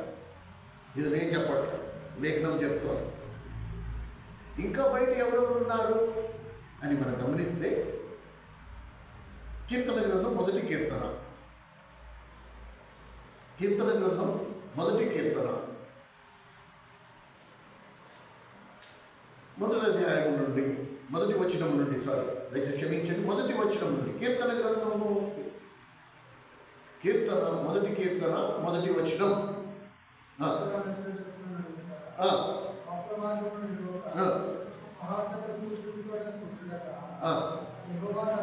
దివారాత్రులు ధ్యానించేవాడు ధన్యుడు. ఇప్పుడు బయట ఎవరున్నారండి? ముగ్గురు. ఈ ముగ్గురు మంచి ఫ్రెండ్స్. ఈ బయట ఎవరున్నారు? దుష్టులు ఉన్నారు. ఈ దుష్టులు ఎవరు అంటే, ఒకరోజు నువ్వు దేవుడి మందిరానికి వెళ్ళకపోతే దేవుడు నిన్ను నరకానికి పంపించేయడు. అసలు దేవుడే లేడు అని బలంగా నమ్మేవారు దుష్టులు. అంతా మీ భ్రమ, మీరు అనుకుంటున్నారు కాబట్టి అలా వెళ్తున్నారే కానీ నిజంగా ఎవరు చూసి వచ్చాడు? వీళ్ళందరూ దుష్టులు. అంటే దుష్టుడు ఎప్పుడూ నిన్ను దేవుని నుండి వేరు చేయడానికి ప్రయత్నిస్తాడే కానీ నిన్ను దేవుని దగ్గరికి నడిపించే పని చేయడు. ఈ దుష్టుడు ఎప్పుడు కూడా ఎలాగో అలాగా నిన్ను దేవుని మందిరం నుంచి, దేవుని సంఘము నుండి వేరు చేయడానికి నిన్ను దుష్టుడు ఆలోచన. అందుకని దుష్టుడు ఆలోచన చెప్పున నడవక. ఎందుకు నడవద్దు అంటే, వాడు నిన్ను దేవుని నుండి దూరపరిచే ఆలోచనకి చెప్తారు. అంతెందుకు, ఒక 5 నిమిషాలు నేను మళ్ళీ తీసుకొచ్చి మందిరం దగ్గర దింపేస్తాను. వస్తుందే, వాడితో వెళ్ళావా ఆ రోజు పోయినట్టే. వాడు దుష్టుడు. కానీ దేవుని కుమారుడు, దేవుని బిడ్డలు ఏం చేస్తారంటే, ఇవాళ దేవుని దగ్గరికి మనం వెళ్ళవలసింది. నువ్వు అసలు ఎలా వెళ్ళగలవు? ఈ రోజు నువ్వు ఎలా పని పెట్టుకుంటావు? నిజమైన రక్షణ ఆనందము, నిజమైన రక్షణానుభవము, నిజమైన రక్షణ విలువ తెలిసిన వాడు ₹1,00,000 ఇచ్చినా కూడా నేను నా దేవుని నేను వదులుకోను.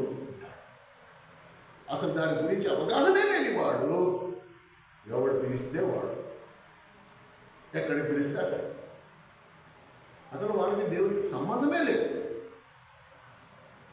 అందుకని మొదటి కీర్తనలోనే ఇచ్చాడు, దుష్టుల ఆలోచన చెప్పున నడవద్దు. మరి ఎవరు ఆలోచన ఇవ్వాలంట? నా ప్రభువు, ఆయన ఆలోచన కర్త అని రాశాడు. ఆయన ఆలోచన చెప్తాడు. నీకు ఏదైనా కావాలా, నువ్వు దేవుని దగ్గరికి రా. ప్రభు నన్ను ఏం చేయమంటావు చెప్పు, నాకు ఆలోచన దయచే. నాకు శక్తి చాలదు, నాకు దిక్కు తోచదు, నువ్వే నాకు దిక్కు, నువ్వు నాకు ఆలోచన చెప్పు అంటే చక్కటి ఆలోచన చెప్తాడు. 10 మందికి ప్రయోజనకరమైన ఆలోచన చెప్తాడు. 10 మందికి ఆరోగ్యకరమైన ఆలోచన చెప్తాడు. ఇదే దుష్టుడు నీ ఇంటి సమాధానాన్ని పోగొట్టే ఆలోచన చెప్తాడు. నీ ఆత్మ జీవితాన్ని నాశనం చేసే ఆలోచన చెప్తాడు. వినండి, ఎందుకు ఈ మాట చెప్తున్నాను అంటే, మొదటి కీర్తనలో ప్రభు తీసుకొచ్చి ఈ మాట ఎందుకు వచ్చాడు? బయట ఎవడున్నాడు అంటే దుష్టుడున్నాడు, వాడు నన్ను తప్పుడు త్రోవ పట్టించడానికి. రెండో వాడు ఎవడు? పాపుల మార్గమున నిలవక. ఎప్పుడైతే పాపుల్ని మార్గంతో పోల్చాడు, పాపుల మార్గానికి ఉన్న ప్రత్యేకత ఏంటి? పాపుల మార్గానికి ఉన్న ప్రత్యేకత ఏంటండి? పాపుల మార్గానికి అసలు గురే లేదు, ఒక గమ్యమే లేదు. ఒక గురి లేని, గమ్యం లేని, మనకి మాలిన జీవితాన్ని జీవిస్తున్న మనలను జీవం కలిగిన దేవుడు తన బిడ్డలుగా చేసుకుని మనకు ఒక గురి, ఒక గమ్యాన్ని ఇచ్చాడు. ఏంటా గురి అంటే, ఇదిగో నేను నీ ఎదుట ద్వారము తెరిచి, ఇప్పుడు రా, లోపలికి రా. ఈ ద్వారము గుండా ప్రవేశించిన వాడు గమ్యానికి చేరుతాడు. గురి లేని, గమ్యము లేని జీవితాలు. ఈ పాపులు ఏం చేస్తారంటే నిన్ను గమ్యము లేని మార్గమును నడిపిస్తారు. ఒక గురి లేని జీవితాన్ని జీవించడానికి నేను ప్రయాసపడతాను. మీకు ఒక విషయం చెప్తాను, చాలా ఆశ్చర్యం వేస్తుంది. ఏమండి, దేవుడు పశువుల కంటే మనిషికి వివేచన ఇచ్చాడు. ఏమండి, జాగ్రత్తగా వినండి, అందరూ పైకి చూడండి, ఒక్కసారి నా వైపు చూడండి. దేవుడు మానవునికి వివేచన ఇచ్చాడు, మనోనేత్రాలు వెలిగింపజేశాడు. ఇప్పుడు మానవులకి పశువులకి తేడా ఏంటి అని ఒక ప్రశ్న వేసుకుని ఒక శాలకి వెళ్ళి అక్కడ ఆవో గేదో ఉంటుంది. ఏమండి, ఆవు గారు అమ్మ ఆవు తల్లి, దేవుడు నిన్ను ఎందుకు పుట్టించాడు అని ప్రశ్న అడిగితే అదేం సమాధానం చెప్తుంది? చెప్పు. ఆవు ఏం సమాధానం చెప్తుంది? అమ్మ ఆవు, దేవుడు నిన్ను తెల్లగా పుట్టించాడు కదా, నిన్ను ఎందుకు పుట్టించాడు నీకు తెలుసా అంటే ఆవు ఏం చేస్తుందండి? ఏం సమాధానం చెప్తుంది? చెప్పండి, ఏం సమాధానం చెప్తుంది? ఏ సమాధానం చెప్పదు. ఇక్కడ ఉన్నారా? అందరూ ఇక్కడ ఉన్నారా? ఈ సార్లో ఉన్న ఆవు ఏ సమాధానము చెప్పదు, మౌనంగా ఉంటుంది. కానీ నీకు వివేచన అంటూ ఏదైనా ఏడిస్తే నీకు ఆ ఆవు చెప్పే సమాధానం స్పష్టంగా వినబడుతుంది. ఆవు ఏం సమాధానం చెప్తుందంటే నీ వైపు చూస్తూ అంటుంది, దేవుడు నన్ను పచ్చని గడ్డి వేయడానికి, తెల్లని పాలు ఇవ్వడానికి, నల్లగా పేడ వేయడానికి నన్ను సృష్టించాడు. ఏంటన్నా?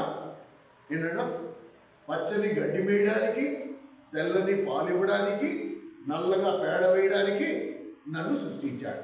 నా పని నేను పుట్టినాటి నుండి ఈ రోజు వరకు నమ్మకంగా చేసుకుంటున్నా. నీ బతుకేంటి? వివేచన లేని పశువు, వివేచన లేని సృష్టి వాటి పని నమ్మకంగా చేసుకుంటున్నాయి. ఇప్పుడు అవి నిన్ను ఎదురు ప్రశ్న వేస్తున్నాయి, నీ బతుకేంటి? దేవుడు నిన్ను ఎందుకు పుట్టించాడు? నువ్వు ఎలా బ్రతుకుతున్నావు? నువ్వేం చేస్తున్నావు? నీ జీవితానికి అసలు గమ్యం ఏంటి? నీ జీవితానికి గురేంటి? డిసెంబర్ 31 వస్తే గంతులేయడమా? ఈ మందిరం అంతటా డిసెంబర్ 31 వస్తే లైట్లు వేసుకోవడం, లైట్ పెట్టుకోవడమా? బిర్యానీలో వండుకుని తినడమా? ఏసు నేడు పుట్టినని గంతులేయడమా? ఇదేనా? సంవత్సరం అంతా నిద్రపోమన్నాడా? డిసెంబర్ 31 వచ్చేటప్పటికి లేవమన్నాడా నిన్ను? వినండి, ఆవు పశువులకు ఉన్నంత వివేచన కూడా మనకి ఉండట్లే. మనకి ఎప్పుడో ఒకసారి నిద్ర మేలుకొస్తుంది అంతే. లోపల ఒక్కసారి బయటగా ఉన్నట్టే ఇంకా మొత్తం మందిరాలు కడిగేయాలి, భూజం దులిపేయాలి. అవసరమే మిగతా సంవత్సరం అంతా నిద్రపోదాం, బరువు మాడిపోయింది, తీసుకొచ్చి పెడదామనే ఆలోచన ఎవరికైనా వచ్చిందా అండి? రా, ఉన్నాడు కదా చూసుకుంటాడే. అవునా కదా? నా మాటలు బాధాకరంగా ఉన్నాయా? నన్ను క్షమించండి, కానీ ఇది వాస్తవం. సత్యం ఎప్పుడూ చేదే.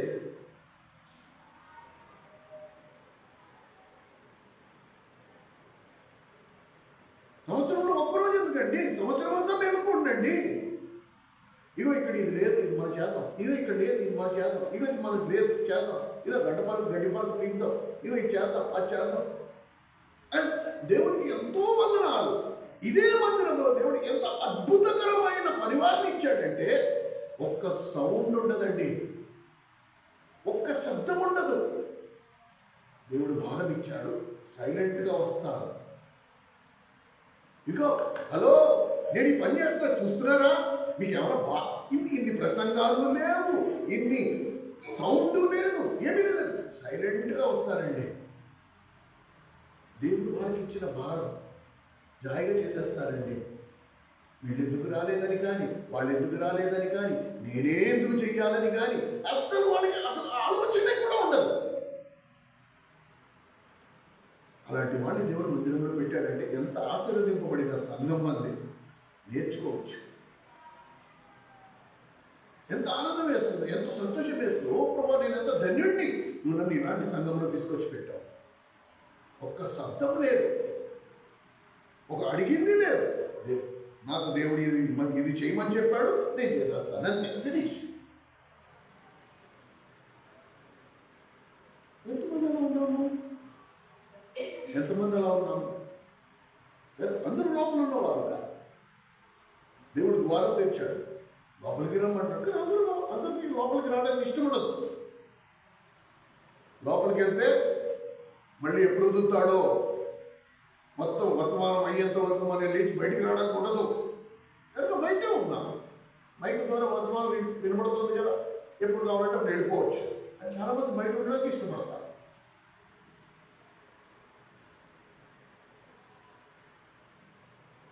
నేను ఒక ఎగ్జాంపుల్ చెప్పాను. గత 4-5 ఏళ్ల నుంచి ఒకే వ్యక్తి ఆ లోపలికి వచ్చేటప్పుడు ఆ చెప్పులన్నీ సర్దేసి వస్తుంది. ఇది నేను వర్తమానాలు అప్పుడే చెప్తాను. నేను ఈ పని చేస్తానని ఎందుకు రాదు? ఇది తేడా. నిజమైన ఆత్మ కలిగి ఉన్నవారు, ఆత్మచేత నడిపించబడేవారు, వాళ్ళు ప్రసంగా ఎప్పుడు నిలబడి ప్రసంగం చేసింది లేదు, ఓ గంట సేపు ప్రార్థన చేసింది లేదు. అసలు వాళ్ళు కనపడరండి. వీళ్ళు ఈ పని కూడా చేస్తారా అనిపిస్తుంది. ఇక మేము ఎంతో ఆత్మీయులు అన్నది లేదు. ఆ సౌండ్లెస్ అన్నమాట. హీరాములాగా పాత నిబంధనలో దేవుని మందిరం నిర్మాణానికి ఒక నియమం ఉండేది తెలుసా?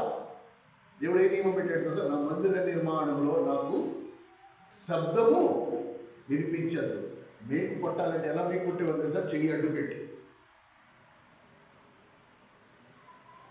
సుత్తి మీద మేకు మీద సుత్తి దెబ్బ పడితే శబ్దం వస్తుందని చెప్పి మేకు పెట్టి, మేకు మీద చేయి పెట్టి చేతి మీద దెబ్బేసుకునేవారు. అలా దేవుని మందిరాన్ని కట్టిన వాళ్ళు ఉన్నారు. ఎందుకు ఈ మాట చెప్తున్నాను అంటే, తెరిచిన ద్వారం లోపలికి వచ్చిన వాళ్ళు ఎంతమంది ఉన్నాము, ద్వారం బయట ఉన్న వాళ్ళని ఎంతమంది ఉన్నాము. గురి కలిగి జీవితాన్ని జీవించే వాళ్ళు ఎంతమంది ఉన్నాము, గురి లేకుండా జీవిస్తున్న వాళ్ళని ఎంతమంది ఉన్నాము. వెళ్తున్నాము వస్తున్నాము. నా వలన ఈ సంఘానికి ఏం ప్రయోజనము, నా వలన నేను దేవుణ్ణి ఎంతవరకు మహిమపరిచాను. 1 కొరింథీ 10:31 ప్రకారంగా నేను భోజనము చేసినాను, పానము చేసినాను, మరి ఇంకా ఏది చేసినా సరే దేవుని మహిమ కొరకు మీరు చేయాలి అని రాయబడింది.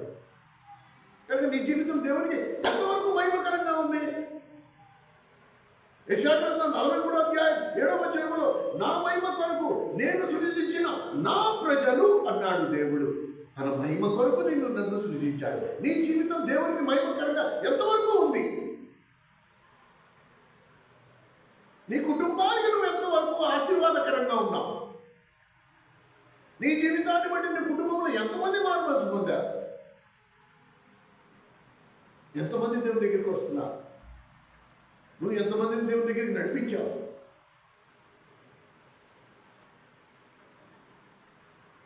ప్రేమ సోదరుడు, ఆ సహోదరి, సంవత్సరాలు గడిచిపోతున్నాయి, వయసు మించిపోతుంది. దేవుడు మనకి బలము శక్తి ఇచ్చిన కాలమందు మనం ఒకవేళ దేవుడి కొరకు ఏమీ చేయలేని అసమర్థముగా ఉండి రేపటి దినం ఆయన ఎదురుకుండా నిలబడినప్పుడు భూమి మీద నేను నీకు అప్పగించిన పని విషయంలో నువ్వు ఏం చేశావని అడిగితే మన సమాధానం ఏమై ఉంటుంది? ఒక్కసారి ఆలోచించుకో. ఇది మీ క్షేమం కొరకు.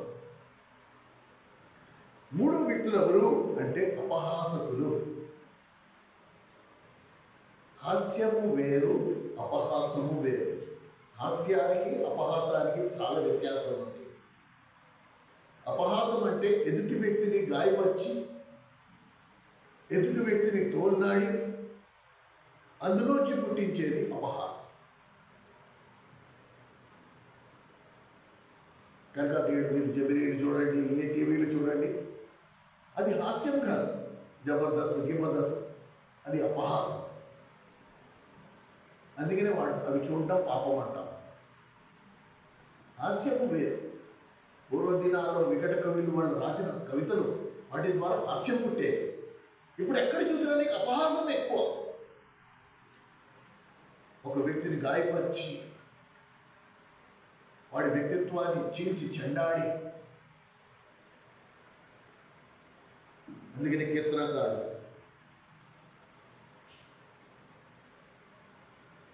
దుష్టుల ఆలోచన చెప్పుడు నడవక, పాపుల మార్గంలో నిలవక, అపహాసకులు కూర్చున్న చోట కూర్చుంట.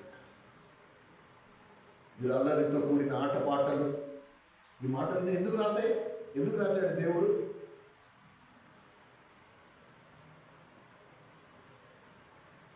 హాస్యం వేరు, అపహాసము వేరు. ముగించే ముందు లోపలికి వస్తే ఏమవుతుంది, ఇప్పుడు బయట ఉంటే ఏమవుతుందో ఇంతవరకు మనం ధ్యానించాలి. వింటున్నారా? అందరు ఇక్కడ ఉన్నారు కదా. ఇప్పుడు లోపలికి వస్తే ఏమొస్తుంది నాకు, అది కూడా మనం చూద్దాం. మొదటి యోహాను పత్రిక, యోహాను రాసిన మొదటి పత్రిక, మొదటి అధ్యాయం.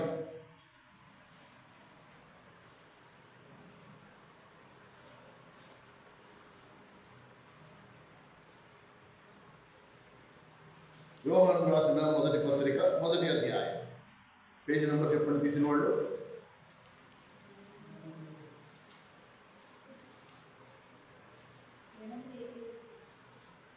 మూడో అధ్యాయం, మొదటి అధ్యాయం 3వ వచనం. దగ్గర క్షమించండి, 3-4 వచనాలు కలిపి ఉన్నాయి.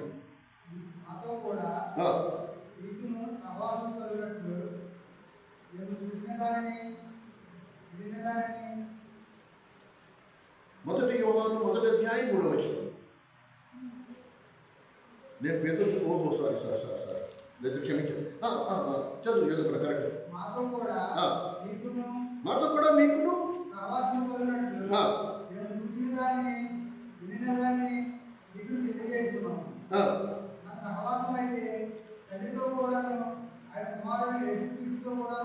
అదిగో లోపలికి వస్తే ఏమొస్తుందంట? తండ్రితోనూ ప్రభుతోనూ సహవాసం. మాతో కూడా మీకును సహవాసం కలుగునట్లు మేము చూసిన దానిని విన్న దానిని మీకు తెలియజేస్తున్నాము. మన సహవాసం అయితే తండ్రితో కూడాను ఆయన కుమారుడైన యేసుక్రీస్తు కూడాను ఉన్నది. చూసారా? మన సంతోషం పరిపూర్ణమగుటకాయ్ మీ సంగతులు. నిజమైన సంతోషం, పరిపూర్ణమైన సంతోషం ఎక్కడుంది? తండ్రి సన్నిధిలోను కుమారుని సన్నిధిలో ఉంది. ఆ కుమారుడే ద్వారము తెరిచి ఇప్పుడు లోపలికి రమ్మంటున్నాడు. ఇప్పుడు లోపలికి వస్తే ఏమవుతుంది? నేను ఆయన సన్నిధిలో నుంచుంటే ఏమవుతుంది? ప్రభు సన్నిధిలో నుంచుంటే ఏమవుతుంది?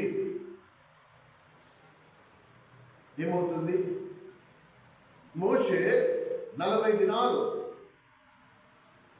పర్వతము మీద దేవుని సన్నిధిలో నిలిచి ఉన్నాడు.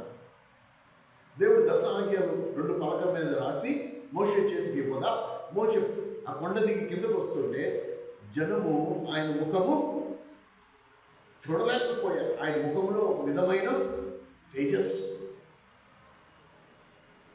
ఆయన ముఖంలో ఒక ప్రకాశం ఉంది, ఆయన ముఖంలో ఒక తేజస్సు ఉంది, ఒక వెలుగుంది. చెప్పండి, 2024 సంవత్సరం అంతా మనము దేవుని సన్నిధిలో ఉన్నామా?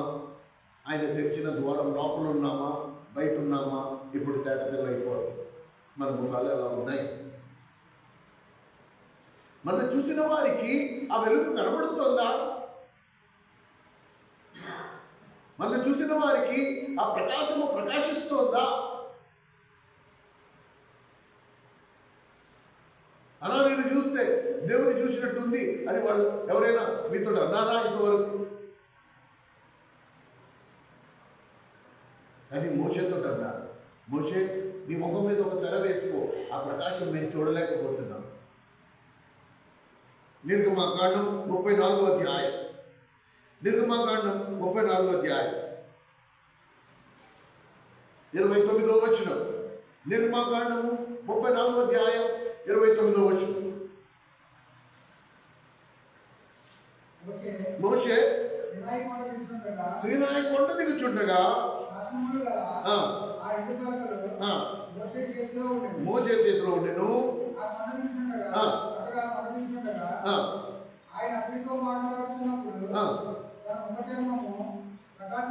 తన ముఖ చర్మము ప్రకాశించుంటున్నా అందరూ చూశారు.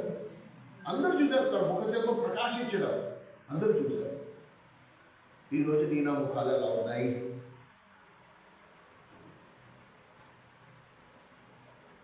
అత్యంత బాధాకరమైన విషయం ఏంటి తెలుసా? నా ముఖం మనం ప్రకాశించట్లేదు అనే బాధ లేకపోవడం ఒక ఎత్తు అయితే, కనీసం దేవుని దగ్గరికి వెళ్ళి ప్రభు మోషేకి అయినట్టు నాకు జరగలేదు, నాకు ఎందుకు అలా జరగలేదు అని అడిగేవాడు భారం కూడా చాలా ఉంది.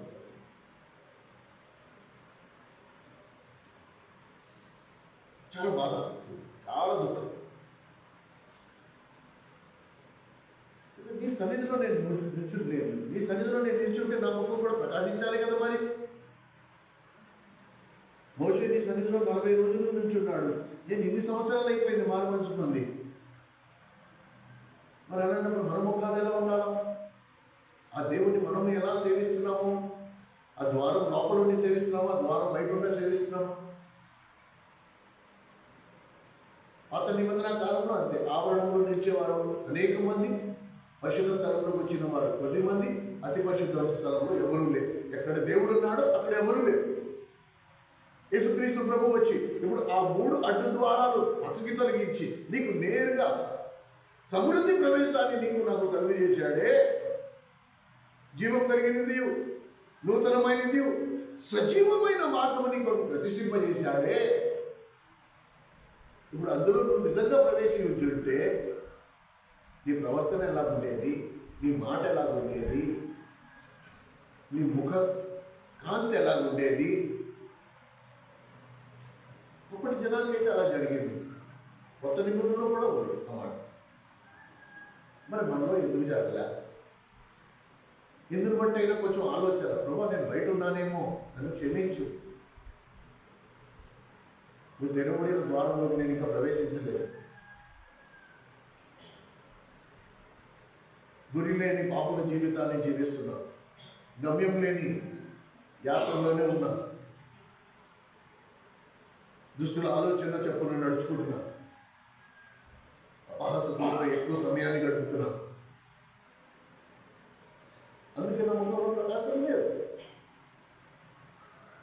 ప్రభావాలను క్షమించు. 2025 సంవత్సరం వచ్చేసింది. నేను సంవత్సరాలు లెక్క పెట్టుకోవడంతో సరిపోతుంది, కానీ నా దినములు లెక్కించుట నేను ఇంతవరకు నేర్చుకోలే. దేవా, నా దినములు లెక్కించుట నాకు నేర్పు. నా ఆయుష్ ఇంకెంతుందో నాకు తెలియదు. ప్రేమ సోదరుడా, సహోదరి, దేవుడు మనందరినీ ఒక అద్భుతమైన సంఘములకు ఉంచాడు. అత్యంత బాధాకరమైన దుఃఖకరమైన సంగతి ఏంటంటే, నేను ఒక వ్యక్తిని చూసి నేర్చుకోవాలి అనే ఇంకిత జ్ఞానం నాకు లేకపోయింది. అది చాలా బాధాకరం. నాకు ఎలాగా రాదని నేను సిగ్గుపడటం పోయి, కనీసం చేసేవారు వారిని వచ్చిన వారిని చూసి అయ్యో నేను కూడా ఇలా చేస్తుంటే బాగుండు, నేను కూడా చేస్తా అనే ఆలోచన రాకపోవచ్చు. అది ఇంకా బాధాకరం. పుండు మీద కారం జరిగినట్టుంటుంది.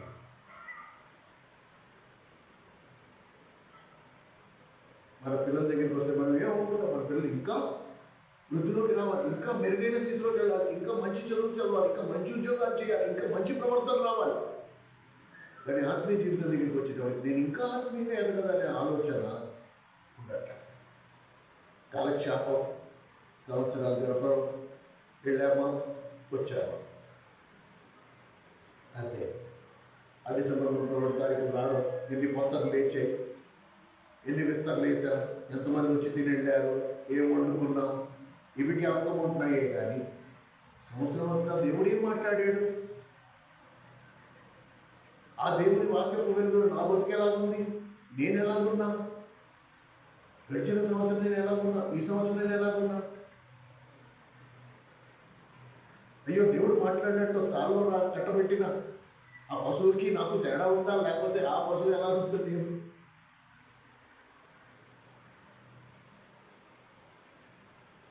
కొంచెం ఆలోచన చేయాలి, కొంచెం లోతుగా ఆలోచన చేయాలి. ఎక్కడో అక్కడ నడుము బిగించుకోవాలి, ఎక్కడో ఒక కొత్త ఆరంభం. ఇదిగో నేను సంవత్సరమును నూతనముగా చేయించున్నా. కానీ దేవుడు సమస్తాన్ని నూతనంగా చేస్తున్న సమయంలో అయినా సరే నువ్వు అందులోకి వెళ్ళి నన్ను కూడా నూతనంగా చేయి, నాలో కూడా నీ కార్యం నూతనపరచు. నేను నమ్ముకున్నానంటే నమ్ముకున్న స్థితి నాకు వద్దు. నేను పనికొచ్చే పనిముట్టుగా, జీవమున్న పనిముట్టుగా, ఏదో శరీరంలో ఉన్న ఉచ్చ చెయ్య వేలాడుతుంది, ఎక్కడ కూర్చున్నా సరే ఈ చేయి రెండో చేతితో ఈ చేయి పట్టుకుని టేబుల్ మీద పెడితే ఆ టేబుల్ మీద ఉంటుంది, మళ్ళీ అక్కడికి తీసుకెళ్ళి వేలాడుతూ ఎందుకు ఉందంటే ఉందంతే, అందులో జీవం లేదు, వేలాడుతుంది. ఇలాంటి ఊచ చేతులు, ఊచ కాళ్ళు, ఊచ వేళ్ళు సంఘంలో నిండా ఉన్నారు. రోషన్ కడుపులో మండావా, ఓపెన్లో నేను ఊచ చేయలాగున్నాను, నువ్వు జీవం నాలుగు రావాలి, నేను పనికొచ్చి పనిముట్టుగా ఉండాలి. రేపు నీ దగ్గరికి వచ్చి ఆ న్యాయపీఠం ఎదుర్కొన్న నిలబడి నేను ఏం చెప్తా, నా దగ్గర ఏముంది చెప్పడానికి, నేను ఏం చేశానంటే ఏం చేశావు నువ్వు అంటే ఏముంది చెప్పడానికి.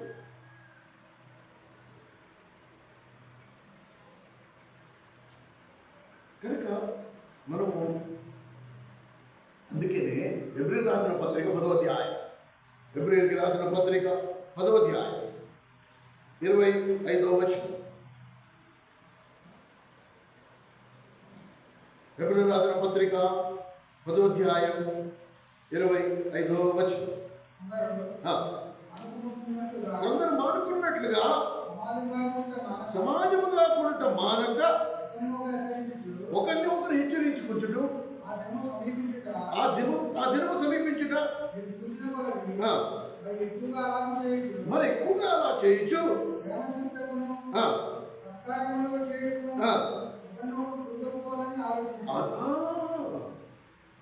ఆ దినము సమీపిస్తున్న కదా మరి ఎక్కువగా చేయమంటున్నాడు, మరి ఎక్కువగా కొనుక్కోమంటున్నాడు.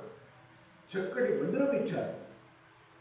నేను ఎప్పుడైతే ఇక్కడ దేవుని మందిరంలో కూర్చుని ఈ వాక్యం ధ్యానిస్తున్నప్పుడల్లా నాకు ఎలా కనబడుతూ ఉంటుంది తెలుసా, ఎదురుకుండా ఇక్కడ యోసేపన్న కూర్చున్నాడు, పక్కనే రామకృష్ణ కూర్చున్నాడు, ఈ బ్రదర్స్ అందరూ ఇక్కడ కూర్చున్నారు, సిస్టర్స్ కొంతమంది కూర్చున్నారు. ఈ ఒక వాక్యం ఎవరో ఒకడు ఒక వాక్యాలు ఎత్తి అలా దీని గురించి దేవుడు నాతో ఇలా మాట్లాడాడంటే దాని గురించి నేను ఇలా మొత్తం కూర్చుని ఆ వాక్యంలో ఉండే లోతు, ఆ వాక్యాలు పూర్తిగా పిండి అందులో ఉండే ఒక్కొక్క చుక్క సమకూర్చి సేకరించి ఆ బలమైన పౌష్టికమైన ఆహారం సంఘానికి వెళుతూ ఉంటే ఇలాంటి సంఘం మేము ఎక్కడా చూడలేము.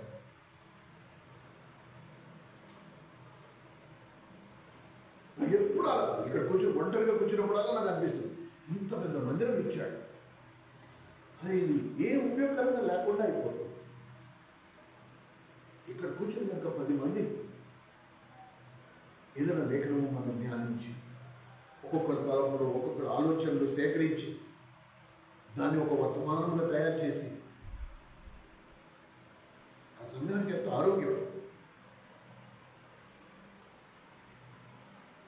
నాకెప్పుడు అది.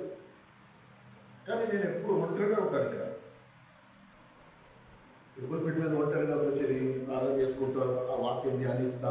ఆ సమయంలో ఎవరైనా ఉంటే బాగుండు, అరే దేవుడు ఈ ఆలోచన ఇచ్చాడని పంచుకుంటే బాగుండు అనిపిస్తుంది. ఇంకా ఉన్నవాళ్ళు ఎవరు? ఆవిడ ఒక్కటే.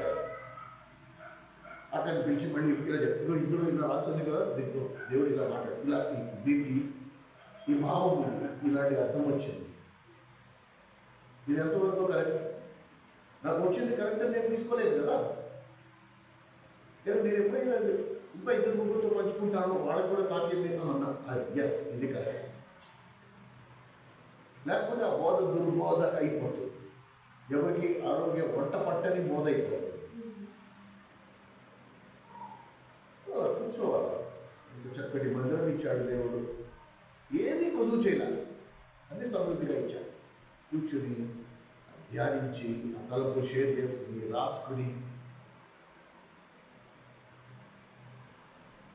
వాక్యోపదేశాలు చాలా అవసరం. నాకు ఏమాత్రం రిజర్వేషన్ లేదండి. నేను అక్కడికి వచ్చి వాక్యం వినడానికి నేను చాలా ఇష్టపడతాను. ఎవరికైనా ఆసక్తి ఉండాలి, వాళ్ళు ఇలా వస్తారు, ధ్యానిస్తారు అని ఎన్నో సంవత్సరాలు ఎదురు చూశారు. I don't find anybody.